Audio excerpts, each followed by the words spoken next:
Cadet Riley Jackson stood at rigid attention in the cavernous assembly hall of the Intergalactic Defense Academy, trying not to stare at the 7-foot-tall mantis creature to her left or the gelatinous blob quietly burping methane to her right. The room smelled like a combination of ozone, exotic spices, and what she could only describe as space gym socks. "Welcome, newest cadets, to the most prestigious military institution in the 7 galaxies," boomed Commandant Velnar, his forearms moving in perfect synchronicity as he addressed the crowd. "You represent the best your species has to offer." Well, most of you. Riley didn't miss the pointed glance in the human section's direction. Humans had only joined the Galactic Confederation 8 years ago, and they were still very much the new kids on the cosmic block. For 87 generations, the Academy has produced the finest officers in the universe. Our standards are uncompromising. Our methods, unforgiving.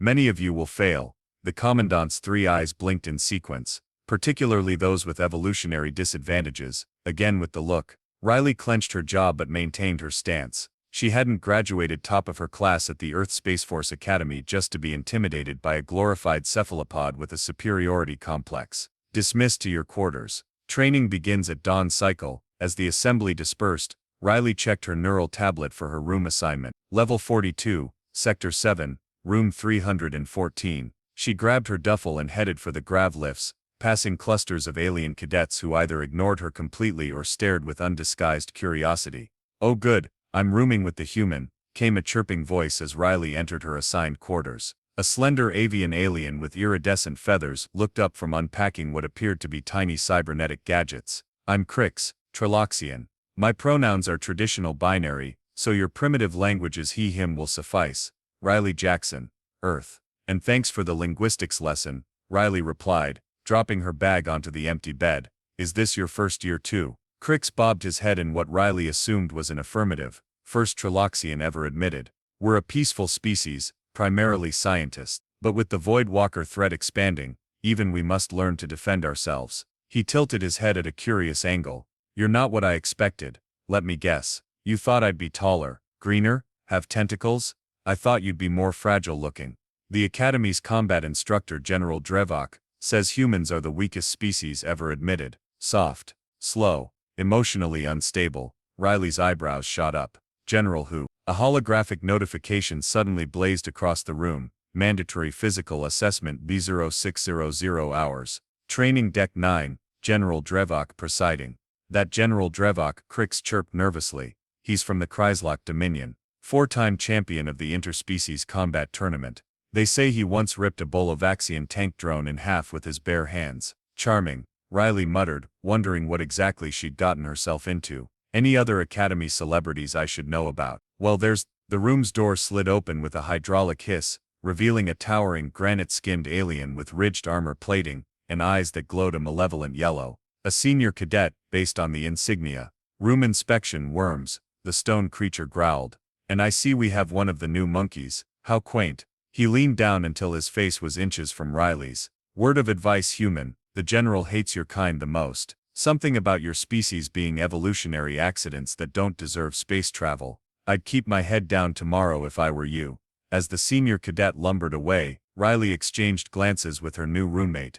"Welcome to the Intergalactic Academy," Crix chirped with what sounded like genuine sympathy. "Try not to get squashed on your first day." Riley flopped onto her bed, staring up at the star charts projected onto the ceiling. Earth seemed very far away right now, but she hadn't come all this way to back down at the first sign of alien intimidation. "Don't worry about me," she said, a smile slowly spreading across her face. "I'm tougher than I look." She had no idea just how prophetic those words would prove to be. The physical assessment was everything Riley had feared, and then some. 200 cadets from across the universe were arranged in neat rows on Training Deck 9, a massive zero-G chamber that could simulate various gravitational conditions. Currently it was set to 1.2 Earth standard, comfortable for humans, mildly annoying for some species, and absolute torture for others. General Dravok stalked between the rows of cadets, his massive reptilian frame covered in ceremonial battle scars. Each of his 4 arms ended in clawed hands, and a decorative metal band wrapped around one thick wrist. The general's species, the Kryslok, were renowned warriors with exoskeletons that could withstand small arms fire. They were also, as Riley was quickly learning, galactic-class jerks. "Pathetic," Dravok spat at a trembling amphibious cadet. "The Asindari used to be warriors. Now you can barely stand in light gravity." 20 extra laps in the centrifuge for you. The general continued his inspection, finding fault with nearly everyone.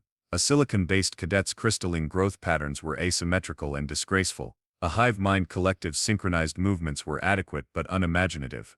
When he reached Riley, the general stopped cold. All four of his arms crossed over his armored chest as his vertical pupils dilated with obvious disdain. "Human," he said, the word dripping with contempt. "I'm surprised they let your kind in here. No natural armor, no claws, no environmental adaptations worth mentioning. Just soft skin and oversized brains that you barely use."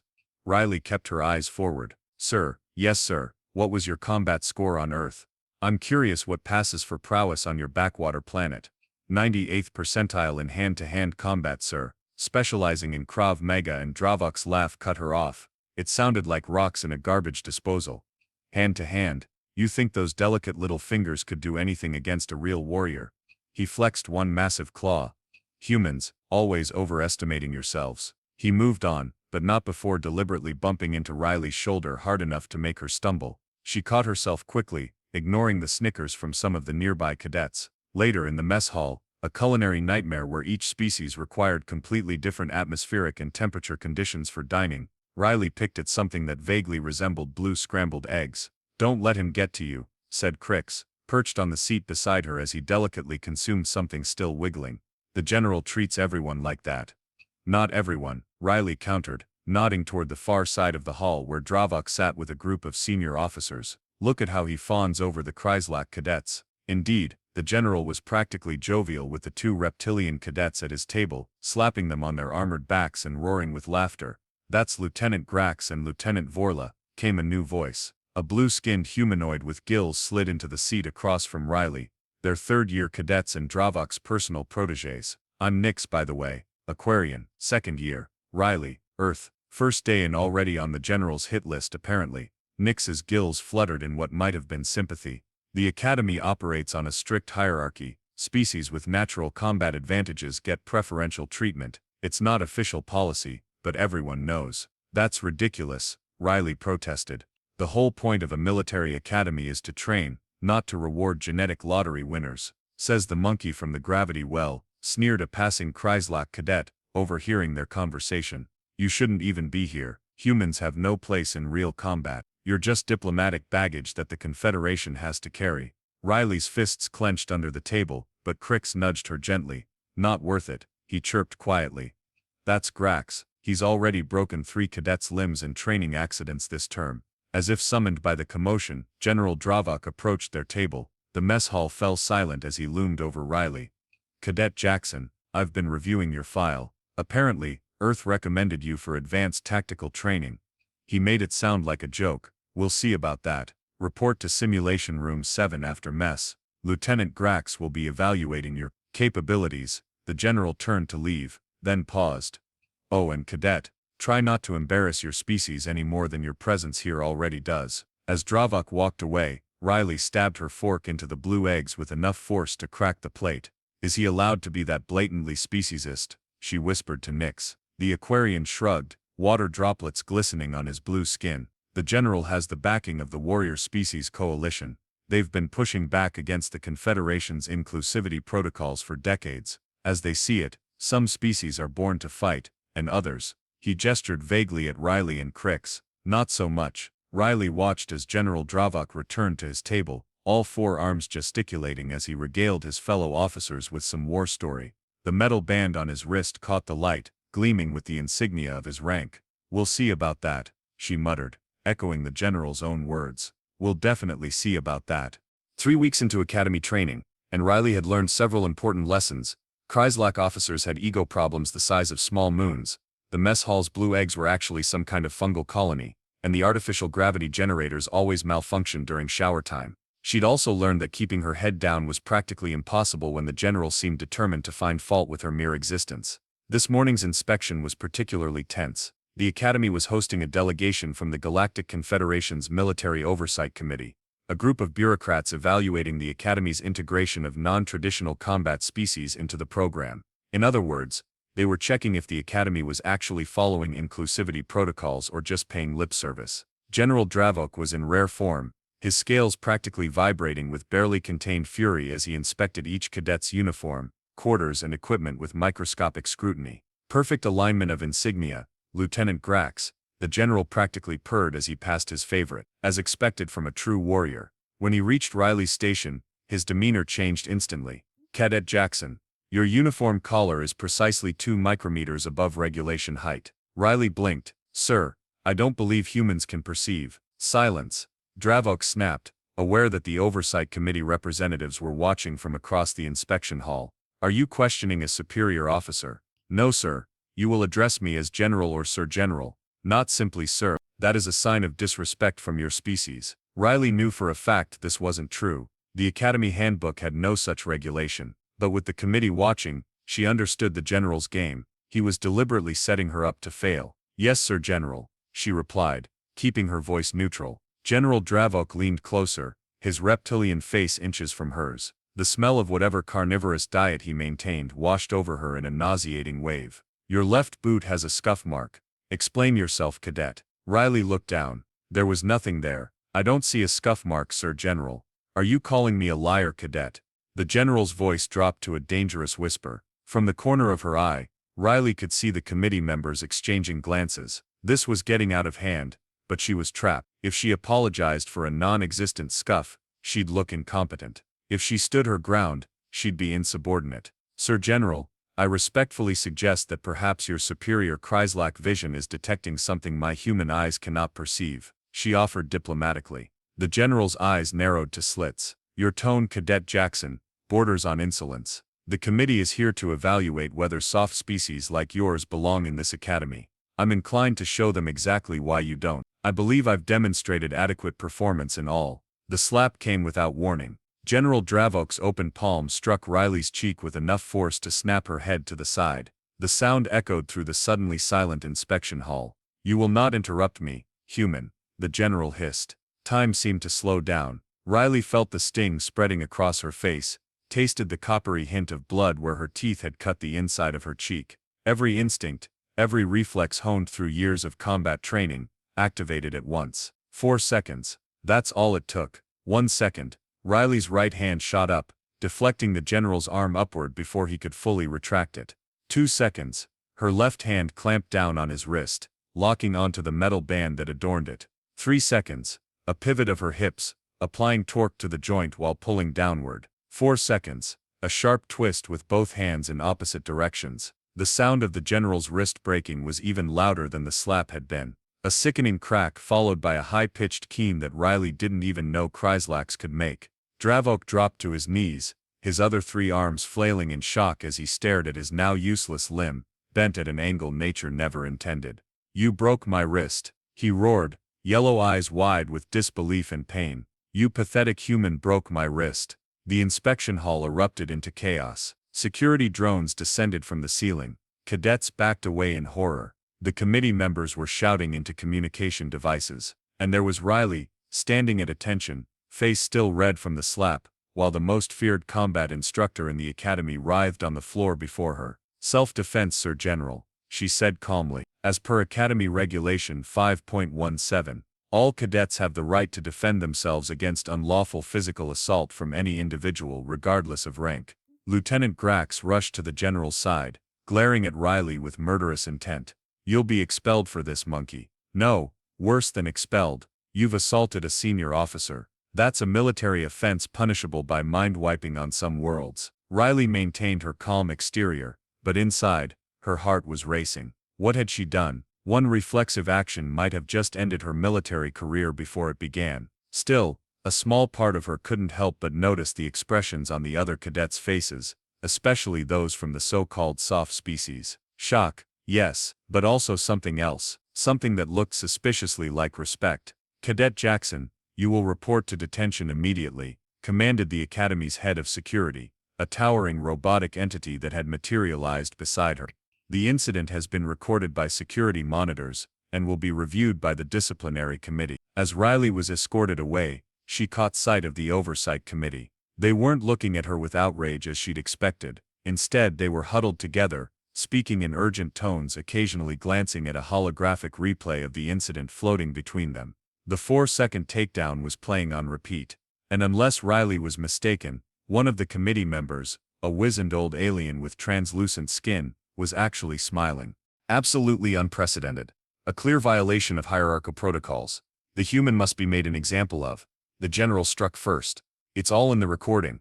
The Academy's Grand Council chamber had devolved into what Riley could only describe as an interstellar shouting match. She sat alone at a small table in the center of the chamber, surrounded by tiered seats filled with representatives from 24 spacefaring civilizations. Above them all, projected onto the domed ceiling, was high-definition footage of the incident, as everyone was now calling it. The 4-second wrist snap played on endless loop, analyzed from every conceivable angle. 3 days had passed since Riley had been placed in isolation. Her only visitor had been a medical officer who seemed more interested in examining her surprisingly dense musculature than treating the bruise on her face. Now she was facing what amounted to an interplanetary tribunal. Commandant Velnar pounded all 4 of his appendages on the central podium. Order! The Galactic Confederation demands order in these proceedings. The chamber gradually quieted, though the Kreislock delegation continued to grumble menacingly. Cadet Jackson, the commandant addressed her directly. You stand accused of assaulting a superior officer,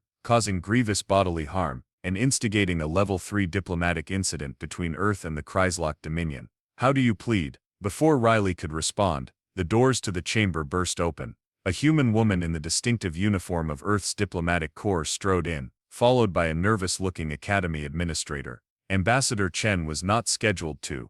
The administrator began. Riley Jackson is a citizen of Earth. The ambassador cut him off sharply. Any proceeding that might result in punitive measures against her requires Earth representation. Or have we forgotten Article 7 of the Confederation Charter already? The commandant's 3 eyes blinked rapidly. Ambassador Chen, we welcome Earth's input, but this is an internal Academy matter. An internal matter? The ambassador gestured to the gathered delegates. Then why is half the Confederation present? Why are news drones broadcasting this to every inhabited system within 50 light-years? She approached Riley's table and placed a supportive hand on her shoulder. Cadet Jackson will not speak until Earth's legal attaché arrives. A thunderous slam echoed as the head of the Kreislock delegation brought his fist down.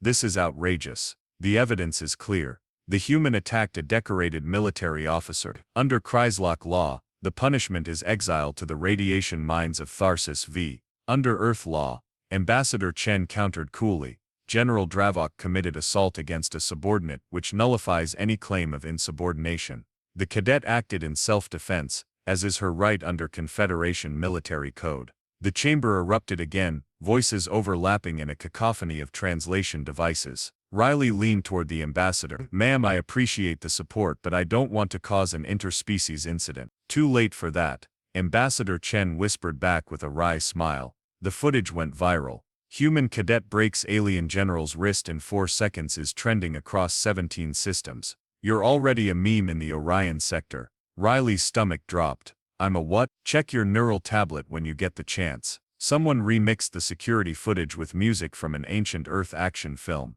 60 billion views and counting. Before Riley could process this information, the commandant called for attention again. We will now hear from General Dravok. The general entered from a side door, his broken wrist encased in a high-tech medical brace that pulsed with healing energy.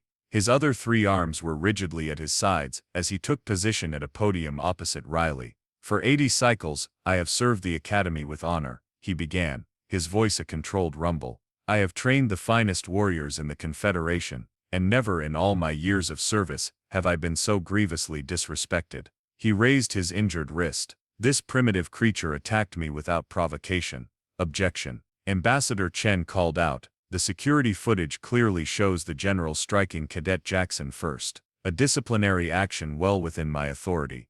Dravok snarled. The human showed insolence during inspection. In the Kreislock military tradition, physical correction is standard practice. Perhaps in your military, came a new voice. The wizened committee member with translucent skin that Riley had noticed earlier stood up. But the Academy operates under Confederation guidelines, which explicitly forbid corporal punishment. Section 12, Paragraph 4, if you need the reference, General. Murmurs spread through the chamber. The committee member continued. I am Counselor Zim of the Satari Collective. Our species evolved as peaceful scholars, much like humans were thought to be. We have observed this incident with great interest. He gestured to the footage still playing overhead. What we see is not a diplomatic disaster, but a teaching moment. Dravok's scales flushed a darker shade of green. Teaching moment. This human broke a superior officer's wrist.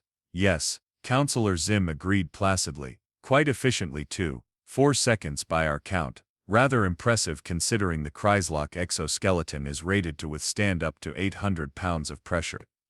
The general spluttered incoherently, as Zim turned to address the chamber at large. For too long the Academy has operated under outdated assumptions about species capabilities. The Warrior Species Coalition has dominated curriculum development based on traditional metrics of strength and armament. Yet here we have empirical evidence that a supposedly soft species can effectively neutralize a threat from a traditionally warrior species. Ambassador Chen seized the moment.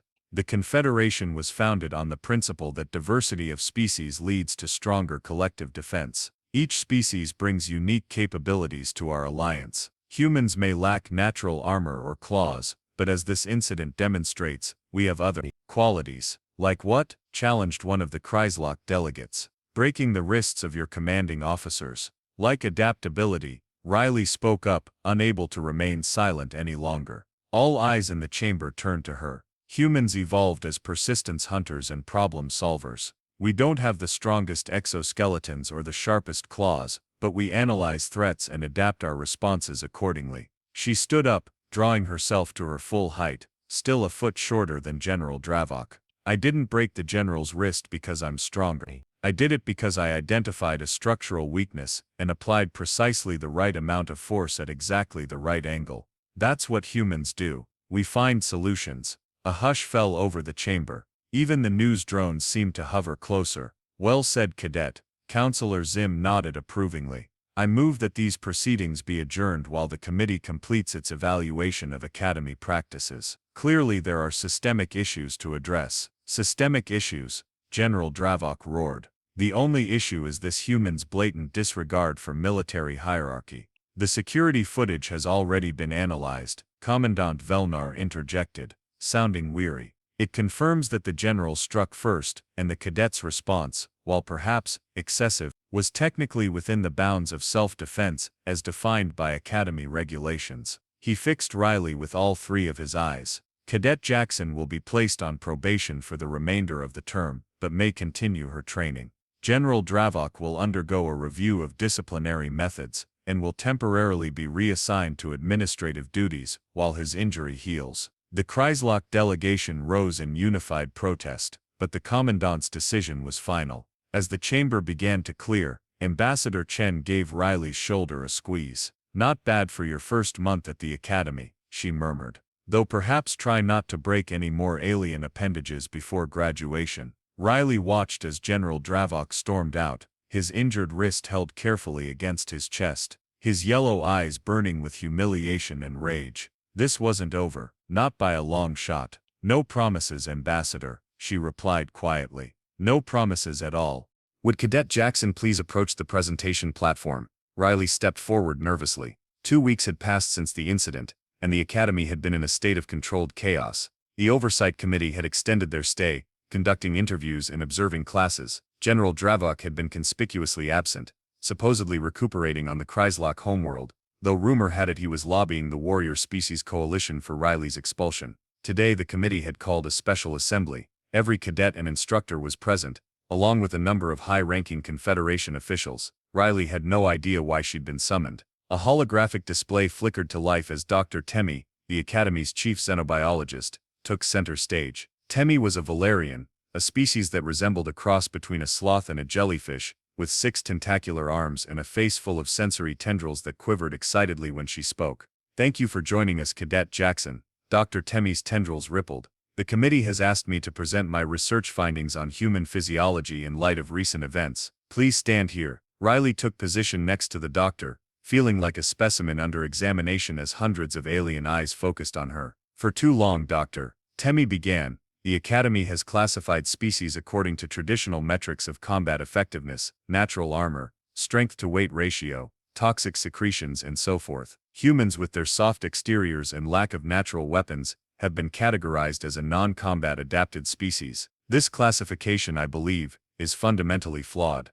The holographic display changed to show an anatomical diagram of a human body, rotating slowly. Humans evolved on a death world, Dr. Temi continued, causing a murmur to ripple through the audience. Earth, despite its pleasant appearance, has shaped its dominant species through ruthless environmental pressures. Let me highlight some overlooked aspects of human physiology that the recent incident has brought to our attention. The display zoomed in on a human hand. First, manual dexterity. The human hand contains 27 bones, 34 muscles, and over 100 specialized ligaments and tendons, allowing for a combination of strength and precision unmatched by many supposedly superior species. Riley hadn't expected a scientific lecture about her own species. She shifted uncomfortably as Dr. Temi continued with increasing enthusiasm. Second, reaction time. Humans can process certain stimuli and initiate a physical response in as little as 0.15 seconds. This is faster than many species considered apex predators on their respective worlds.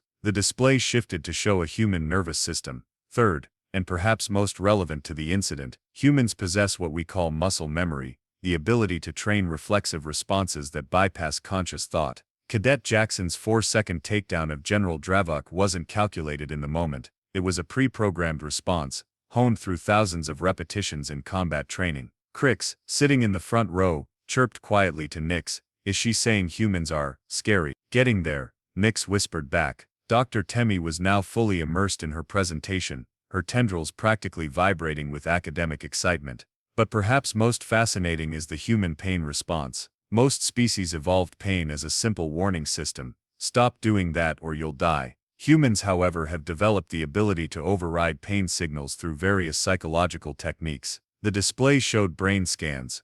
They can literally decide that pain is less important than their current objective. This trait alone makes them formidable opponents. While a Kreislock might be physically stronger, a human can continue fighting despite injuries that would incapacitate most species. A low murmur spread through the assembly. Riley noticed several cadets edging away from their human classmates. And finally, Dr. Temi said, her voice dropping dramatically, "We come to the most terrifying aspect of human physiology, their endurance." The display showed footage of humans running marathons, swimming long distances, and performing feats of stamina. Humans evolved as persistence hunters. They cannot outrun their prey in a sprint, but they can continue pursuing for hours, even days, until their target collapses from exhaustion. They sweat to regulate body temperature, allowing them to maintain activity levels that would overheat most species. They can go days without sleep, weeks without food.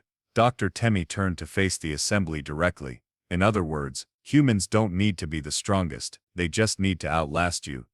The silence in the room was profound. Riley felt hundreds of alien eyes studying her with new wariness. Dr. Temi, Counselor Zim spoke up from the committee's seating area. "Are you suggesting that humans have been underestimated in our military assessments?" "Criminally so," Dr. Temi confirmed. "The incident is a perfect example. General Dravok, relying on traditional metrics of strength and armor, assumed his Kreislock physiology made him invulnerable to a human. He failed to account for human reaction speed, anatomical knowledge, and tactical adaptation." The doctor gestured to Riley.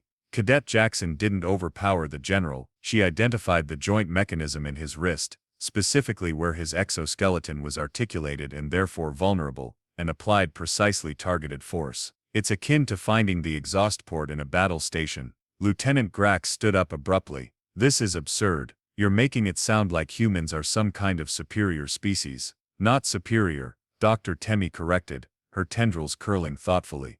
"Differently adapted, and that's the point the committee asked me to make today. Our current combat training curriculum is based on the false premise that certain species are inherently better warriors based on superficial physical characteristics." She gestured to include the entire assembly. "Each species in this room evolved to survive different environmental challenges. The Troloxians developed enhanced cognitive abilities and problem-solving skills. The Aquarians can synthesize oxygen from multiple chemical compounds. The Chryslocks evolved armored exoskeletons, and humans." Dr. Temi looked at Riley with what might have been respect. "Humans evolved to be the species that just wouldn't stop coming." Riley wasn't sure whether to feel proud or horrified by this assessment of her species. On one hand, Dr. Temi was defending humans' place at the academy. On the other hand, she was making humans sound like the monsters from horror films. Counselor Zim rose. Thank you Dr. Temi for this illuminating presentation. The committee has decided in light of these findings and the recent incident, that the Academy's training protocols require significant revision. We will be implementing a new curriculum that emphasizes the unique tactical advantages of each species, rather than forcing all cadets to conform to a single combat paradigm based on Kreislock physiology. Lieutenant Grax and several other Kreislock cadets stormed out in protest, but most of the assembly remained, seemingly fascinated by the revelations. As Dr. Temi concluded her presentation, Riley found herself surrounded by cadets from species she'd barely interacted with before. They were full of questions. Did humans really sleep for only a third of each day cycle? Could she really continue fighting with broken bones? Was it true that humans deliberately ingested neurotoxins, caffeine for enhanced performance? You're a celebrity now, Krex chirped, squeezing through the crowd to reach her side. The scary human who broke the unbreakable general. Great, Riley sighed. That's definitely what I was going for when I joined the academy. Oh, and you might want to see this, Krex added, passing her his neural tablet. On it was a social media feed, showing countless alien users with profile images of Riley mid-wrist snap. The hashtag #HumanityFY was trending across 17 systems. What does FY mean? Riley asked, scrolling through the feed in disbelief. Nix appeared beside them, gills fluttering. It's a human expression apparently. Stands for humanity, F***.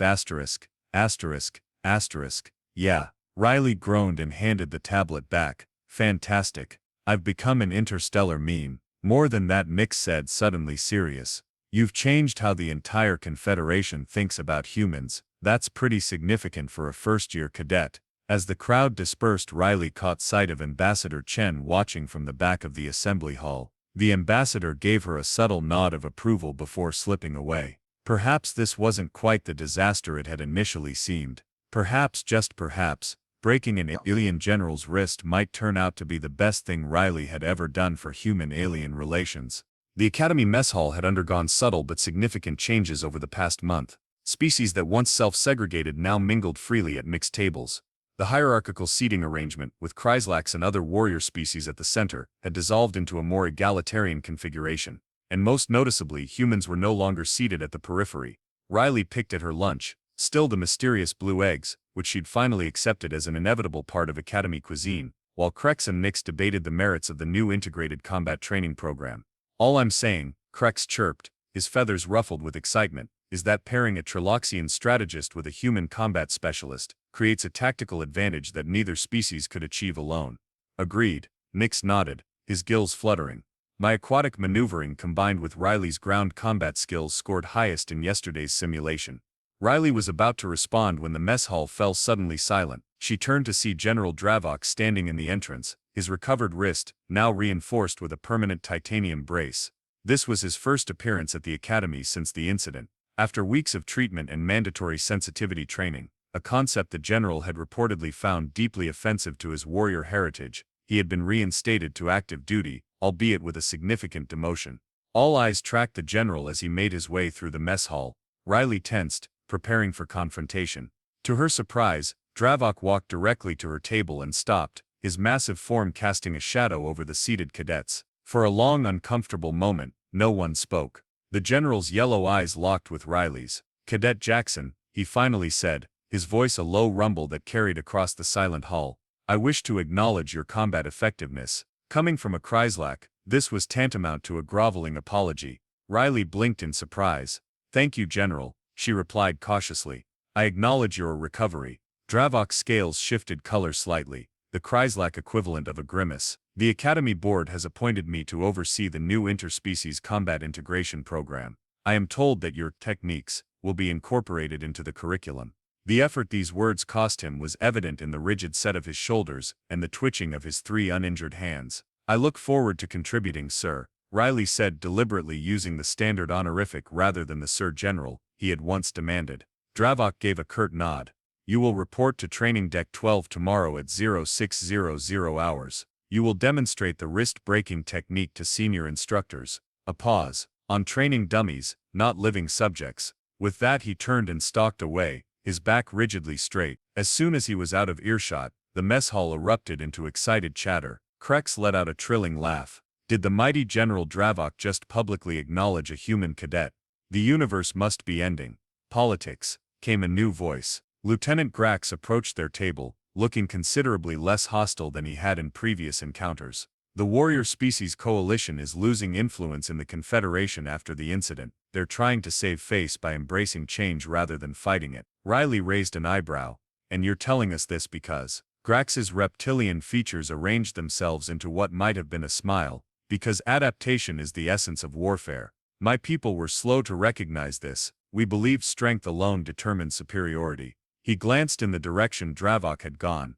Recent events have adjusted our perspective. With a formal nod that fell just short of respectful, Grax continued on his way. Riley exchanged bewildered glances with her friends. Did we just witness the beginning of an interspecies detente? Nix wondered aloud. Progress comes in strange packages, Riley mused, pushing away her half-eaten blue eggs. Speaking of packages, I'm supposed to meet Ambassador Chen to receive something from Earth. Ambassador Chen was waiting in the Academy's diplomatic reception area, a sleek space designed to accommodate visitors of all physiologies. She stood as Riley entered. Cadet Jackson, right on time. The ambassador gestured to a small metal case on the table, a token from Earth's diplomatic corps. They've been following your adventure with great interest. Riley opened the case to find a small medallion embossed with Earth's unified emblem. Is this the Distinguished Service Cross? Ambassador Chen confirmed. First one ever awarded to an Academy cadet.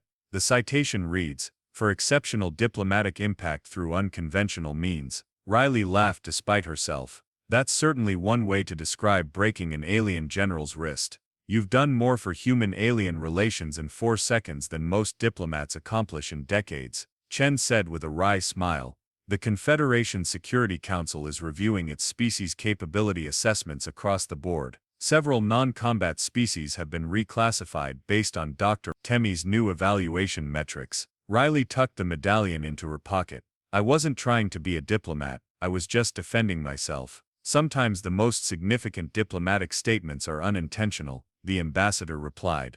Oh, and your story has gone rather viral back on Earth. You've inspired a record number of applications to the Space Force Academy. Great, Riley groaned. More humans breaking alien wrists. That's definitely what the galaxy needs. More representation of diverse capabilities is exactly what the Confederation needs, Chen corrected. The old guard is adapting, slowly but surely. Even General Dravok, as if summoned by his name, Riley's neural tablet pinged with a notification, Advanced Combat Instructor Position, Candidate Recommendation, Cadet Riley Jackson. Riley stared at it in disbelief. The general is recommending me as a combat instructor, for senior cadets. Ambassador Chen peered at the notification and laughed. Well, I believe that's what humans call game recognizing game. 3 months later, Cadet, now Assistant Instructor, Riley Jackson stood before a class of 30 alien cadets on Training Deck 12. Among them were species once dismissed as non-combat adapted, now being trained in techniques that maximize their unique physiologies. Combat effectiveness isn't determined by how many natural weapons you possess, Riley explained, pacing before the diverse group. It's about understanding leverage, physics, and biological mechanics. It's about turning perceived weaknesses into strategic advantages. At the back of the training deck, observing from the shadows, stood General Dravok. His wrist brace gleamed under the lights as he watched the human instructor demonstrate a takedown that used minimal strength to maximum effect. The key, Riley continued, unaware of her observer, is to recognize that every species, even the Chryslack, has vulnerabilities. And every species, even humans, has strengths. A Traloxian cadet raised a wing. Instructor Jackson, is it true that you broke General Dravok's wrist in just 4 seconds? Riley suppressed a smile. That's not the point of today's lesson, but you did right. Persisted a small gelatinous cadet from the back row. Focus on the technique, not the legend, Riley advised, though she couldn't quite keep the pride from her voice. Besides, I hear the general's looking for volunteers for his advanced resistance training class. Anyone want to find out firsthand how tough a Chryslack really is? The cadets exchanged nervous glances, followed by nervous laughter that quickly turned genuine. Even from the shadows, General Dravok's scales shifted color in what might have been amusement. As Riley continued the lesson, her neural tablet discreetly notified her of a new development. The video of the incident had reached the 200 billion view mark across the galaxy, spawning countless memes, remixes, and even a documentary series titled Soft Species, Hard Lessons. The changing face of intergalactic combat. Humanity had arrived on the galactic stage, not with superior technology or overwhelming numbers, but with a single well-executed wrist lock that became the break heard across the stars. And somewhere in the vast tapestry of space, on countless worlds where lesser species had long been relegated to the sidelines, new Academy applications were being submitted, new training programs were being developed, and a new understanding was taking root. Strength came in many forms, and sometimes, the most dangerous species in the room was the one you'd least expect. As for Riley Jackson, she was just getting started,